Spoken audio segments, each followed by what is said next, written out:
बात कर रहे हैं दिल्ली में चुनाव के बीच इंडिया गठबंधन जो है उसमें टकराव बढ़ता ही जा रहा है। सबसे पहले अखिलेश यादव खुलकर मैदान में आते हैं और कांग्रेस से दूरी बनाते हुए नजर आते हैं।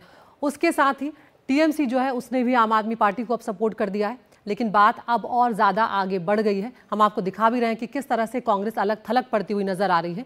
अब तेजस्वी यादव जो है उन्होंने अपने बयान से सबको चौंका दिया है। तेजस्वी यादव ने हाल ही में कहा कि इंडिया गठबंधन जो हुआ था वो सिर्फ लोकसभा चुनाव के लिए ही था। इस बीच महाराष्ट्र में साथ मिलकर सरकार बनाने वाली और फिर एक साथ चुनाव लड़ने वाली उद्धव ठाकरे की जो पार्टी है उसमें भी कंफ्यूजन की स्थिति नजर आ रही है। दिल्ली में समर्थन पर अभी मंथन चल रहा है। ऐसे में सबसे बड़ा सवाल यही है कि आखिर इंडिया गठबंधन में इस वक्त कितने फ्रंट जो हैं वो खुले हुए हैं। विपक्षी गठबंधन का फ्यूचर प्लान जो है आखिर वो है क्या? इन सवालों पर अलग अलग पार्टियों के मेहमानों से भी हम बातचीत करेंगे, लेकिन आप इस वक्त सबसे पहले जो आपको इस वक्त का बड़ा अपडेट बताने जा रहे हैं वो है दिल्ली में समर्थन पर संजय राउत का बयान यहाँ पर सामने आया है। दिल्ली में आम आदमी पार्टी सबसे बड़ी ताकत है, ये कहना है उद्धव ठाकरे की पार्टी का। दिल्ली में आम आदमी पार्टी चुनाव जीतने जा रही है और हमारी जैसी कई पार्टियां दिल्ली पर संकट में हैं। उद्धव ठाकरे के साथ चर्चा के बाद फैसला किया जाएगा, लेकिन यहाँ पर इशारा साफ है कि यहाँ पर दिल्ली में आप सबसे बड़ी ताकत है, ये संजय राउत कह रहे हैं।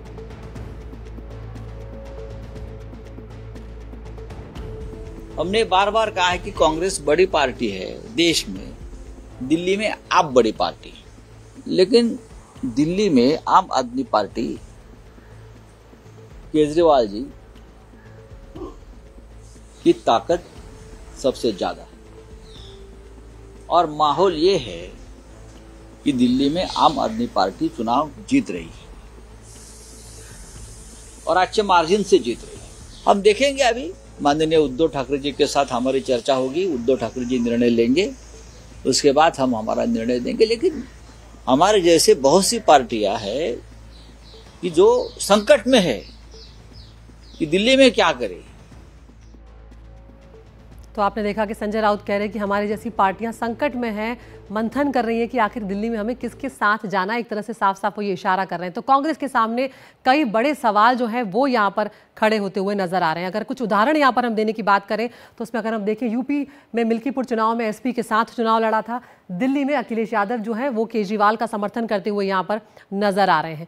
आगे बढ़े, लोकसभा चुनाव में मंच शेयर किया गया था यहाँ पर साथ में, अब कांग्रेस से परहेज करते हुए नजर आ रहे हैं। आम आदमी पार्टी से समर्थन है यहाँ पर ममता बनर्जी की। हम ये अगर ये बात करें तो इस तरह से आप इसे देख सकते हैं। बिहार की अगर हम बात करें, यहाँ पर आप देख सकते हैं उद्धव ठाकरे, महाराष्ट्र में उद्धव ठाकरे जो है उनके साथ चुनाव लड़े, लेकिन दिल्ली में समर्थन पर कंफ्यूजन है। ये संजय राउत का बयान हमने आपको सुनवा दिया कि वो समझ नहीं पा रहे हैं कि आखिर करना क्या है।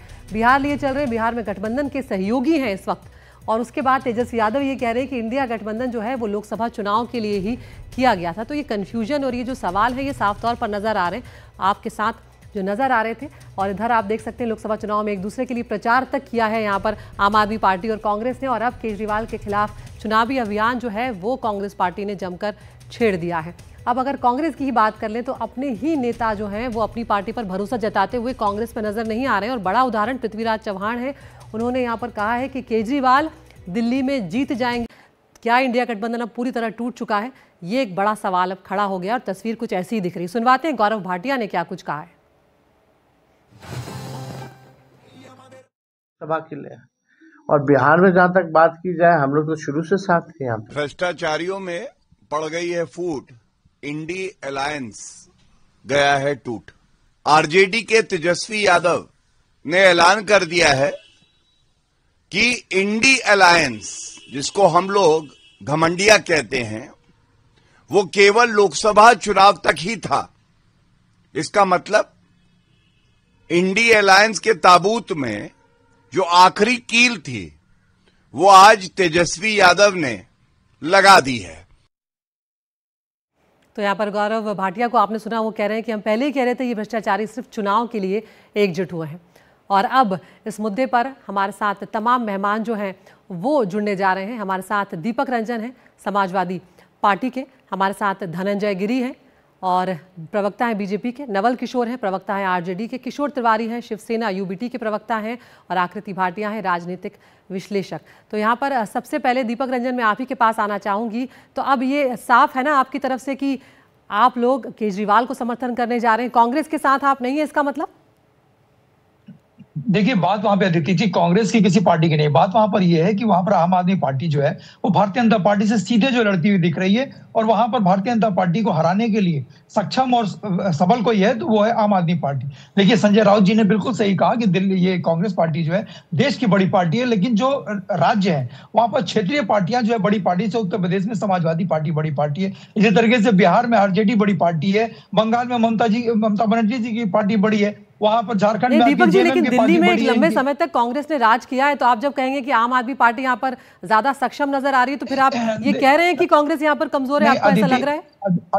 अदिति जी, देखिए वो तो सब जानते हैं, आपने देखा होगा पिछले 2 बार के जो चुनाव परिणाम आए वो क्या रहा, लेकिन जिस तरीके से आम आदमी पार्टी का परफॉर्मेंस रहा, भारतीय जनता पार्टी को इस बुरी तरीके से हराया है, और जिस तरीके से पिछले 10 साल से 2 बार के मुख्यमंत्री हैं आदरणीय अरविंद केजरीवाल जी, उनका कार्यकाल इतना अच्छा रहा है, उनके कार्यकाल को लोगों ने सराहा है, जनता उनको पूछ रही है, जनता उनको जान रही है, जनता उनको समझ रही है। तो मैं समझता हूं भारतीय जनता पार्टी को अगर रोकना है तो आम आदमी पार्टी का समर्थन करना होगा, और वहां की जनता जब समर्थन कर रही है लेकिन तो फिर हम एक लाइन में आप बताइए, कांग्रेस के साथ है कि नहीं है आप दिल्ली में?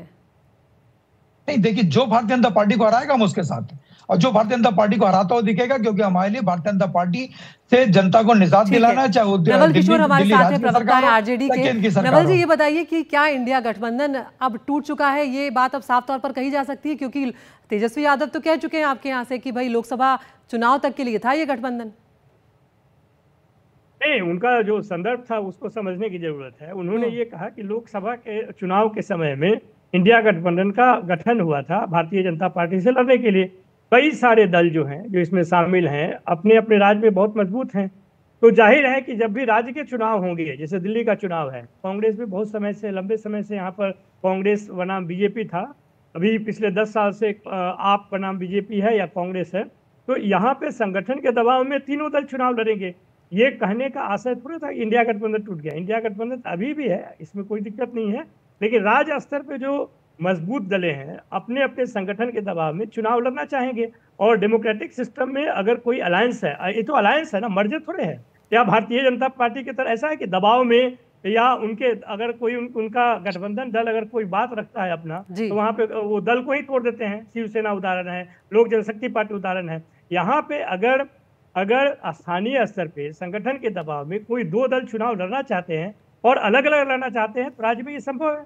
तो इसी बात को फिर बीजेपी आप लोगों के ऊपर निशाना साध रही है ना, कि आप लोग सिर्फ एक पर्पस के लिए यहाँ पर साथ आए थे, बाकी साथ आप लोग हैं नहीं, क्योंकि विचारधाराएं तो पहले ही नहीं मिल रही थी। नहीं, देखिए, विचारधारा कैसे नहीं मिल रही है? जब हम भाजपा, अभी भी भारतीय जनता पार्टी के खिलाफ में दोनों दल हैं, वो चाहे कांग्रेस हो या आप हो या जितने भी इंडिया गठबंधन के दल हैं, वो भारतीय जनता पार्टी के खिलाफ में हैं। लेकिन इस तरह से सीधे तौर पर आप लोग किनारा तो कर ही रहे हैं ना कांग्रेस पार्टी से। भाई, एक संकेत तो जा रहा है ना पूरे देश में कि इंडिया गठबंधन में आप लोग हैं, कह रहे हैं आप लोग इंडिया गठबंधन में, लेकिन जब आप दिल्ली आ रहे हैं तो आप सिर्फ आम आदमी पार्टी के साथ नजर आ रहे हैं। तो जनता को तो समझ में आ रहा है ना? नहीं, जनता को तो बिल्कुल ये समझ में आ रहा है कि भारतीय जनता पार्टी पूरे तरह से प्रजातांत्रिक संस्थाओं को समाप्त करना चाहती है इस देश में, और इसलिए हर दल जो मजबूत है अपने अपने राज्य में, वो भारतीय जनता पार्टी। नवल जी, मैं किशोर जी के पास चलती हूँ। किशोर तिवारी जी, आप, अभी हमने संजय राउत जी को सुना, कंफ्यूजन की स्थिति आखिर क्यों आप लोगों को लग रही है? क्यों आप लोग भरोसा नहीं कर पा रहे हैं कांग्रेस पर, कांग्रेस के नेतृत्व पर? महाराष्ट्र में तो साथ में चुनाव लड़ा है ना आपने, हालांकि नतीजे मन मुताबिक नहीं आए हैं। आदिति जी, एक बात मैं बताता हूँ, हर चुनाव के मुद्दे अलग होते हैं, हर चुनाव का माहौल अलग होता है। हर चुनाव, जैसे केंद्र का लोकसभा चुनाव था, मोदी जी के खिलाफ लड़ा गया था, और महाराष्ट्र का चुनाव था वो देवेंद्र फडणवीस के खिलाफ था। दिल्ली का चुनाव 10 साल के अरविंद केजरीवाल के काम पर है। तो ये अलग अलग संदर्भ है, लेकिन मैं अकेला नेता हूं, यह कांग्रेस को बार बार कहते आ रहा हूं कि बंगाल में दीदी, झारखंड में हेमंत, उत्तर प्रदेश में अखिलेश, बिहार में तेजस्वी, महाराष्ट्र में उद्धव ठाकरे और दिल्ली में अरविंद केजरीवाल। इनका नेतृत्व मानना चाहिए।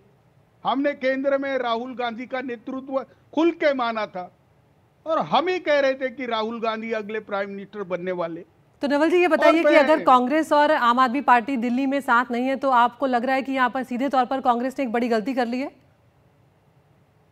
नहीं, अगर वोट कटवा पार्टी बोलकर आप साबित हो जाओगे तो बहुत बड़ी गलती नजर आएगी। लेकिन जनता में मैसेज गलत जाता है ना। वोट कटवा कह रहे हैं आप कांग्रेस को, यहाँ पर साथ में हैं आप। अरे रुको तो सही, मैं पूरा बोलता हूँ। जिस प्रकार के संदीप दीक्षित जी बयानबाजी कर रहे हैं, हाँ ये सब टाल सकते हैं ना। हम जब तक है तब तक टाल सकते हैं। और एक छोटा राज्य है, ठीक है, अरविंद केजरीवाल को चांस देने को कांग्रेस इतना भी त्याग नहीं कर सकती। महाराष्ट्र के अंदर हमारी कुबड़िया लेके कांग्रेस ने इतने सांसद ले आए और रीजनल पार्टियां उनके साथ नहीं होती तो उनके 72 सांसद चुन के नहीं आते। 99 में केवल बचे हुए 26 उनके खुद के बलबूते पे आए। ठीक है, धनंजय आती हूँ मैं आपके पास, आप बने रहिए। धनंजय गिरी हमारे साथ प्रवक्ता है बीजेपी के। धनंजय जी, आपने यहाँ पर सभी को सुन लिया। कांग्रेस हालांकि अभी है नहीं, लेकिन कुछ देर पहले हमने अलका लांबा जी से भी बात की थी, तो वो कह रही थी कि नहीं हम साथ हैं, तमाम मुद्दों पर साथ हैं, लेकिन दिल्ली में बस हम अलग अलग चुनाव लड़ रहे हैं। किस तरह से आप लोग देख रहे हैं यहाँ पर इसका फायदा सीधे सीधे तौर पर बीजेपी को होगा क्या? अदिति, ये तो होना ही था ना। बिहार में कहावत है, बेमेल विवाह कनपट्टी में सिंदूर। आप देखें, अपनी अपनी डफले, अपना अपना राग, अपने अपने अहम के अपने अपने आग हैं। ये चाहते हैं कांग्रेस के 6 में ही क्षेत्रीय दलों की जय है। हर क्षेत्रीय दल चाहता है कि कांग्रेस की कब्र पर ही अपने आप को खड़ा कर पा रहे हैं। बिहार में आरजेडी कहां पर है? कांग्रेस की जमीन ले ली है। सपा कहां पर है? कांग्रेस की जमीन ले ली है। तो जो लोग चाहते हैं, इसलिए इस गठबंधन को हम लोगों ने घमंडिया गठबंधन का नाम दिया था। इसका अंत तो होना ही था। जो अपना नाम चाहे जितना भी बदल ले, चरित्र थोड़े बदल जाता है। नाम बदलने से चरित्र थोड़ी बदल जाएगा इन लोगों का आपस में। इन लोगों का जो अपने अपने, ये कोई हंसों का जोड़ा नहीं है, ये अलग अलग वंशों का जोड़ा है, जो अपने अपने स्वार्थों को लेकर के एक दूसरे के साथ खड़ा है। और बिल्कुल सिद्धांतहीन गठबंधन का, जिसका देश से, जन सरोकार से कोई संबंध नहीं है। ये सिर्फ अपने अपने कुनबे को ताकत देने के लिए। और ये लोग चाहते भी यही है कि कांग्रेस खत्म हो जाए, क्योंकि कांग्रेस अगर रहेगी तो इनके लिए जमीन बचेगी कहां से इनके लिए। और तिवारी जी वैसे आदमी, बीच में बोलने की बीमारी है इनको। तिवारी जी तो वैसे आदमी जिन्होंने कहा था कि मैं टीवी पे आना 4 भी होने वाले नहीं है, छोड़ दूंगा। तो ये तो बेचारा न 3 में रहे न 13 में रहे, न इधर रहे न उधर रहे, न राम ही मिला, न पिता की विरासत को संभाल सके, न सियासत को संभाल सके। ये लोग तो वो है जो कहीं के नहीं रहे। किशोर जी रुकिए, अभी उन्हें अपनी बात पूरी करने दीजिए। अदिति देखो अदिति जी लेट मी कंप्लीट। किशोर जी आप रुकिए, अभी धनंजय जी को अपनी बात पूरी करने दीजिए। मैं आऊंगी आपके पास, वक्त है हमारे पास। किशोर जी रुकिए, आप रुकिए, आपके पास आती हूँ, मुझे बोलने देना। जी बिल्कुल। किशोर जी आपका नाम भले किशोर है, लेकिन आप वयस्क हैं। किशोर वाली हरकतें ना करें। अपने समय में आपने कहा, मैंने बहुत ध्यान से सुना, आपने कम से कम सुनने का समाधा रखिए। और महाराष्ट्र के चुनाव ने यह तय कर दिया कि बाबा साहब की और बाला साहब की, इन दोनों के विरासत का दावेदार कौन होगा। सियासत में कौन बाला साहब की विरासत का दावेदार होगा, कौन बाबा साहब की विरासत का दावेदार होगा। और भारतीय जनता पार्टी आज भारत के जनमन में प्रस्फुटन है, वो जनमन का प्रतिबिंब कर रही है। तो दूसरे इन लोगों की बात अगर आप करेंगे आपस में, तो किशोर तिवारी जी ने, आपको याद होगा, लोकसभा चुनाव के पहले कहा था कि अगर भाजपा डबल डिजिट में आ जाएगी तो मैं आना बंद कर दूंगा। लेकिन किस तरह से मुस्कुरा रहे हैं, मैं उन शब्दों का इस्तेमाल नहीं करना चाहता। नहीं, चुनाव का वक्त है धनंजय जी, ये मुस्कुराहट आप सभी के चेहरे पे बनी रहे, यही हम चाहते हैं। रुकिए, आप रुकिए, किशोर जी रुकिए, मैं आऊंगी आपके पास। हमारे पास और भी मेहमान है, सबको एक एक मौका देने दीजिए, सबको एक एक मौका देने दीजिए। आकृति भाटिया, आपने सभी को यहाँ पर सुन लिया, आप बीजेपी राजनीतिक विश्लेषक है। किशोर जी रुकिए, किस तरह से आप इस पूरे स्थिति को देख रहे हैं? क्योंकि इंडिया गठबंधन साफ तौर पर यहाँ पर अलग नजर आ रहा है, और सब में सबसे बड़ी दिक्कत यहाँ पर ही नजर आ रही है कि कांग्रेस को अलग थलग कर दिया गया है। भले ही वो दिल्ली चुनाव का मौका हो, लेकिन स्थिति बहुत पहले से ऐसी बनती हुई आ रही थी। देखिए आदित्य जी, अलायंस तो बीजेपी ने पीडीपी के साथ भी किया था, और कितना उसमें मतभेद है और कितना मेल है ये सभी जानते हैं। तो अभी जो दौर चल रहा है वो एक प्रैक्टिकल पॉलिटिक्स का दौर देखने को मिल रहा है, जिसमें प्रिंसिपल्ड पॉलिटिक्स उतना इंपॉर्टेंट नहीं होता। लेकिन जो सबसे बड़ी बात है कि जो राष्ट्रीय स्तर पे चुनाव में जो डायनामिक्स होते हैं वो लोकल विधानसभा इलेक्शंस में अलग होते हैं। तो उसमें पार्टीज के जो अपने एजेंडाज हैं, उनकी लोकल कितनी पकड़ है, उनके काडर का मोटिवेशन है, ये सारे फैक्टर्स मैटर करते हैं, जिसमें अलायंसेस जरूरी नहीं है कि जो जनरल इलेक्शंस में काम करेगा वो विधानसभा इलेक्शंस में भी काम करेगा। तो बहुत सारे लोकल ऐसे मुद्दे होते हैं जिसमें, जैसा कि अभी किसी एक मेहमान ने बोला कि तो जो सबसे इम्पोर्टेंट बात यह है कि प्रिंसिपली ये अलायंस अभी भी अटूट है और मजबूत है, लेकिन लोकल डायनामिक्स में आपको कुछ बदलाव देखने को मिलेंगे। बिहार में भी हम देखेंगे कि अदिति आपको अटूट नजर आ रहे हैं वहां पर? वो संजय राउत जो है वो कह रहे हैं कि यहाँ पर हम कंफ्यूजन की स्थिति में हैं, हम संकट में हैं। किशोर तिवारी जी को आप सुन रही हैं, वो कह रहे हैं कि वोट कटुआ भी बन सकते हैं, इस तरह की स्थिति पैदा हो रही है। आप कह रही हैं अटूट गठबंधन है। मैं बता रही हूँ कि इन जनरल ये महागठबंधन अभी भी अप्लाइड रहेगा। अलग अलग चुनाव में हम इसके अलग अलग स्वरूप भी देख सकते हैं। बिहार में ये अलायंस में ही लड़ेंगे, लेकिन दिल्ली की बात यह है कि केजरीवाल जी की सरकार काफी मजबूत नजर आती है, इसीलिए बीजेपी भी, अगर आप उनका पूरा नैरेटिव देखें इलेक्शंस का, तो वो रिस्पॉन्ड कर रहे हैं केजरीवाल। तो दिल्ली में इंडिया गठबंधन की टूट की खबर जो सामने आ रही है, उसको लेकर कांग्रेस नेता पृथ्वीराज चव्हाण का एक बड़ा बयान सामने आया है। दिल्ली में केजरीवाल जीत जाएंगे, ये कहना है कांग्रेस के वरिष्ठ नेता पृथ्वीराज चव्हाण का। पृथ्वीराज चव्हाण ने कहा कि अच्छा होता कांग्रेस आपके साथ गठबंधन हो जाता, और कांग्रेस और आपका गठबंधन हो जाता तो अच्छा होता। यहाँ पर पृथ्वीराज चव्हाण ने साफ तौर पर कहा है कि केजरीवाल दिल्ली में जीत जाएंगे। दिल्ली चुनाव बहुत अहम चुनाव है। मैं समझता हूँ शायद वहाँ केजरीवाल जीत जाएंगे। कांग्रेस भी फ्रे में है, कांग्रेस भी चुनाव लड़ेगी। अच्छा होता अगर कांग्रेस और आपका अगर गठबंधन होता, लेकिन शायद वो नहीं होते दिख रहा है। तो अभी मैं यहाँ बैठ के शायद दिल्ली में क्या हो रहा है उसके बारे में ज्यादा कहना मुश्किल होगा। तो चव्हाण कह रहे हैं कि ज़्यादा कहना मुश्किल होगा, लेकिन काम की बात वो कह गए कि केजरीवाल जीत जाएंगे उन्हें लगता है, और बहुत अहम चुनाव है दिल्ली का, और अगर दोनों पार्टियों में गठबंधन होता तो ज़्यादा अच्छा होता। अब आपको प्रधानमंत्री नरेंद्र मोदी का बयान सुनवाते हैं, जब उन्होंने मई 2024 में अपने चुनावी अभियान में कहा था कि 4 जून के बाद ये गठबंधन जो है ये टूट कर बिखर जाएगा। जून के बाद मोदी सरकार बनेगी तो आपको पता है और भी बहुत कुछ होगा। बताओ क्या होगा, बताओ।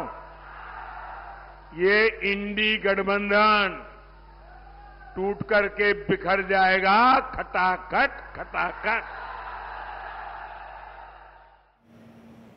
तो यहाँ पर प्रधानमंत्री नरेंद्र मोदी जो है वो मई 2024 में ही एक तरह से ये कह चुके थे कि ये गठबंधन जो है ये टूट जाएगा, और अब जिस तरह की हलचल गठबंधन के भीतर मची हुई है, कांग्रेस पार्टी को अलग थलग यहाँ पर करते हुए तमाम पार्टी के जो तमाम क्षेत्रीय दल जो है वो यहाँ पर नजर आ रहे हैं, और साफ तौर पर केजरीवाल को समर्थन यहाँ पर कर दिया। हमने उद्धव ठाकरे की पार्टी की प्रतिक्रिया जो है वो भी यहाँ पर देख ली है, हमने पृथ्वीराज चव्हाण का बयान जो है वो भी आपको यहाँ पर सुना लिया है। हमारे साथ तमाम मेहमान जो हैं वो यहाँ पर मौजूद हैं। तो हमारे साथ दीपक रंजन भी बने हुए हैं, धनंजय गिरी हैं बीजेपी के, और नवल किशोर हैं प्रवक्ता आरजेडी के, किशोर तिवारी हैं शिवसेना के, आकृति भाटिया हैं राजनीतिक विश्लेषक। तो यहाँ पर दीपक जी, अगर आपके पास ही मैं आऊँ, तो प्रधानमंत्री नरेंद्र मोदी ने कह दिया था, वो बयान भी हमने आपको सुनवाया है, कहीं ना कहीं भविष्यवाणी कर दी थी, क्योंकि जिस तरह से गठबंधन हुआ था उसको लेकर सवाल तो शुरू से ही उठ रहे थे कि इनका साथ बहुत लंबे समय तक रहना मुश्किल होगा। देखिए अदिति जी, पाखंडिया गठबंधन के लोग अपने गठबंधन की चिंता करें, और बिहार में तख्ता पलट होगा ना तो इसकी गूंज दिल्ली तक जाएगी, क्योंकि बैसाखी पर चल रही सरकार जो ज्यादा दिन की मोहताज नहीं है। बात अगर आप उत्तर प्रदेश की कर लीजिए, इनके अलायंस पार्टनर जो है संजय निषाद जी सीधे सीधे सरकार के ऊपर आरोप लगा रहे हैं। सरकार के ऊपर आरोप मत रहे। इनकी जो आशीष पटेल जी जो मंत्री हैं, जो मंत्रिमंडल में शामिल है, सरकार का हिस्सा है, वो सरकार के ऊपर आरोप लगा रहे हैं। अनुप्रिया पटेल जी जो है वो मुख्यमंत्री से सवाल जवाब कर रही हैं। इनके खुद के विधायक वो कह रहे हैं एक दिन में 50,000 गाय काटी जाती हैं उत्तर प्रदेश की सरकार में। अपने सरकार के ऊपर ही आरोप लगा रहे हैं। पहले उनको ये संभाल लें, हमारी चिंता छोड़ दें। देखिए रहा सवाल बिहार का, तेजस्वी यादव जी ने जो कहा, बिहार में पहले भी कांग्रेस के साथ जब इंडिया गठबंधन का कहीं जिक्र भी नहीं था, इंडिया गठबंधन कहीं इंप्लीमेंट भी नहीं हुआ था, उस टाइम से ही जो है इंडिया कांग्रेस का और आरजेडी का जो गठबंधन चला रहा है। और मैं समझता हूँ तेजस्वी यादव जी ने बिल्कुल सही कहा है कि गठबंधन जैसे पहले तो वैसे चलेगा। मैं समझता हूँ ये अपने गठबंधन की चिंता कर लें। कई बार देखिए क्षेत्र की जो पार्टियां होती हैं उनके इश्यूज अलग होते हैं, क्षेत्र के मुद्दे अलग होते हैं, केंद्र के मुद्दे अलग होते हैं, तो कई बार ऐसी चीजें आती हैं। इसमें कोई हम लड़ तो सब बीजेपी से ही रहे। किशोर जी यहाँ पर अभी हमने आधा मिनट बस मैं और लूंगा। देखिए आप दिल्ली की आप क्रोनोलॉजी समझिए, वहां पर भारतीय जनता पार्टी को 38.4% वोट मिला था और आम आदमी पार्टी को नियर अबाउट 55% वोट मिला था। लेकिन आज की तारीख में कांग्रेस जो है, जो सेंधमारी कर रही है, जो वोट छीन रही है, वो भारतीय जनता पार्टी से छीने 38.4% से, और कांग्रेस पार्टी वोट छीन रही है। तो कहीं पर आम आदमी पार्टी को नुकसान है, नुकसान पूरी तरीके से भारतीय जनता पार्टी को हो रहा है। और भारतीय जनता पार्टी जो कुछ सीटें जीत गई थी वो भी बचा ले, बहुत बड़ी बात है, क्योंकि वो सीटें सब कांग्रेस के खाते में जा रही हैं। धनंजय जी, आप ही की प्रतिक्रिया लूंगी अब मैं पहले यहाँ पर, क्योंकि ये कह रहे हैं कि जो भी कांग्रेस पार्टी यहाँ पर खींचेगी उसका नुकसान सीधे बीजेपी को होगा। आपको लगता है ऐसा? देखिए, आपने एक प्रधानमंत्री जी की बाइट दिखाई थी, ऊर्जा का पुंज, अहरनी सक्रियता का आलोक स्तंभ और नवाचार के नौन बिहार, सदाचार के मान और राजनीतिक सूचिता के प्रतिमान आदरणीय नरेंद्र मोदी जी ने घमंडिया गठबंधन के बारे में जो भविष्यवाणी की थी वो आपको अक्षरशः सही दिख रही है। तेजस्वी तैर रहे हैं, अखिलेश आंख दिखा रहे हैं। केजरीवाल तो पहले से कांग्रेस को करप्ट बताते थे, अब कांग्रेस पार्टी ने तो केजरीवाल पर जो हमला किया है, कांग्रेस पार्टी ने केजरिवाल को राष्ट्रद्रोही बताया, अर्थात ये राष्ट्रद्रोहियों का एक गठबंधन है। और ये दीपक जो बिना पाती के चल रहे हैं, इनकी सपा एक टिमटिमाता हुआ राजनीतिक दल जो कि अब खत्म होने के कगार पर आए हुए हैं। ये सपा राजनीति में सफा होने के कगार पर आ चुका है। अगर उत्तर प्रदेश की जनता को इन्होंने भरमाया नहीं होता, गलत वादे नहीं किए होते, संविधान का गलत नैरेटिव नहीं दिया होता, तो ये सपा तो सफा हो चुकी थी। और आज लोग इनको कह रहे कि अब दफा हो जाओ। ये सपा सफा और दफा के बीच में फंसी हुई पार्टी है। आप दिल्ली चुनाव पर रहिए। आप दीपक जी, मैंने आपके विषय में पूछा क्या? आपके बीच में बोला क्या? आपके बीच में बोला क्या? आप कह रहे हो आपका दिल्ली में लेना एक ना देना दो, दिल्ली में आपका लेना एक ना देना दो, आपका दिल्ली में कोई पूछ नहीं रहा। बेगानी शादी में सपा दीवाना वाला हाल है।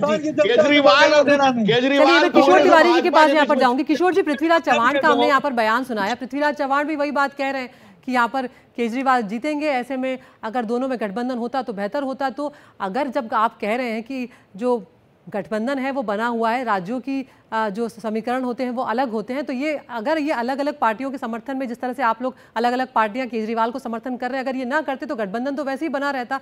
ये तो साफ तौर पर आप लोगों ने कांग्रेस पार्टी को अलग किया है ना। अब उस पर कांग्रेस पार्टी पर भी सवाल खड़े होंगे ऐसे में। देखो, महाराष्ट्र में लोकसभा के चुनाव में हमने अच्छा प्रदर्शन बताया। बीजेपी सिंगल डिजिट में आई थी, लेकिन कभी जीत होती है तो कभी पराजय होता है। लेकिन घमंडिया बोलना, भ्रष्टाचारियों की गैंग बोलना, यह अभद्र भाषा, इसको टालना चाहिए। एक बात मैं और बोलता हूँ, पृथ्वीराज चव्हाण ये जमीन के नेता है, महाराष्ट्र के सीएम रहे हैं, पंत प्रधान के ऑफिस में 10 साल काम किया है। उन्होंने क्या गलत बोला? उन्होंने क्या बोला कि अगर बीजेपी को गिराना है तो हमें एक रहना है। क्या होता है, डैमेजेस ज्यादा होते हैं। अगर कांग्रेस के नेता भी गलत आरोप लगाने लगे तो आपकी छवि बिगड़ती है। लेकिन मैं एक बात बता रहा हूं अदिति जी, महाराष्ट्र में शिवसेना के कट्टर हिंदुत्व वाले वोटर, इनकी सनातन के खिलाफ बोलने की बात, सावरकर के खिलाफ बोलने की बात, उससे दूर चले गए हमसे। तो कांग्रेस का बोझा अब रीजनल पार्टियां ढोने के मूड में नहीं है। लेकिन धनंजय गिरी, तुम्हारा कुछ जम जाएगा ऐसा तुम समझते हो ना? नहीं जमने वाला है। नहीं हम जमाने नहीं आए हैं, लोग है ना, हम देश को आगे बढ़ाने आए हैं। हम बूढ़ा वंश कबीर का जो जन्मापूत कमाल, न पिता की विरासत को संभाल सके न सियासत को संभाल सके। हम आपकी बात करने नहीं आए हैं, हम देश के लिए तन समर्पित, मन समर्पित और या जीवन समर्पित। हम तो जमे जमाए हैं, जनता के नजर में जनता के द्वारा चुन करके आए हैं। हम तो जमे जमाए हैं, आप तो बाय बाय हैं। जनता ने कहा कि बाय बाय। ठीक है धनंजय जी, किशोर जी, अब यहाँ पर वक्त की मेरे पास कमी है, तो राज्यों के चुनाव में क्षेत्रीय पार्टियों के साथ जैसा तालमेल होना चाहिए था वो तो पहले ही नजर आ रहा था कि नहीं। और जो बात किशोर तिवारी जी भी कह रहे हैं यहाँ पर, वैसा करने में कांग्रेस पार्टी नाकाम रही है। यूपी उदाहरण है, बीजेपी बिहार उदाहरण है, ममता बनर्जी के साथ खींचतान रही है। तो अब यहाँ पर कांग्रेस के नेतृत्व पे कहीं ना कहीं सवाल तो उठेंगे, लेकिन इसका कितना नुकसान दिल्ली चुनाव में होगा इसके लिए हमें इंतजार थोड़ा करना होगा। आप सभी मेहमानों का बहुत बहुत शुक्रिया, आपने वक्त निकाला बातचीत करने के लिए।